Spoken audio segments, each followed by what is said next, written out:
ચાલો આજે વાત કરીએ ગુજરાતના એકદમ ખાસ જિલ્લા ડાંગ વિશે। ડાંગને સમજવા માટે બસ આ એક આંકડો જ કાફી છે। મતલબ કે આખા જિલ્લાનો 90% પણ વધારે ભાગ ગાઢ જંગલોથી ઘેરાયેલો છે। એટલે જ તો ડાંગને ગુજરાતના લીલા ફેફસા પણ કહેવાય છે।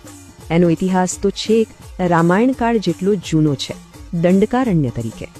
અને આ જંગલોને જીવંત રાખે છે પૂર્ણા, અંબિકા, ગીરા અને ખાપરી જેવી નદીઓ। આ કુદરતી સૌંદર્યને લીધે જ ડાંગ પ્રવાસીઓ માટે એકદમ સ્વર્ગ જેવું છે। તો ચાલો જોઈએ અહીં ફરવા જેવું શું શું છે।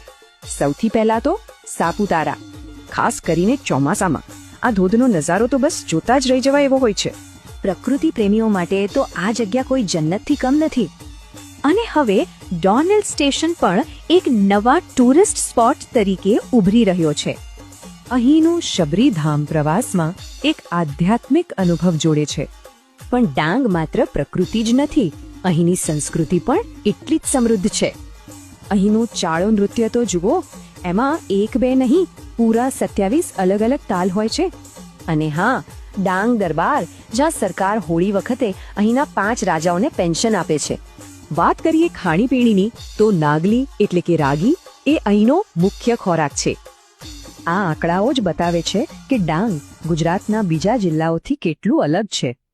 અહીં એટલો વરસાદ પડે છે કે તેને ગુજરાતનું ચેરાપુંજી પણ કહેવામાં આવે છે।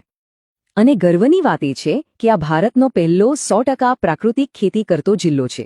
તો સવાલ એ છે કે આવા અનોખા વારસાને આપણે સાચવીશું કઈ રીતે? જો આ માહિતી ગમી હોય તો આવી જ બીજી વાતો જાણવા માટે અમારા પેજને જરૂર ફોલો કરજો।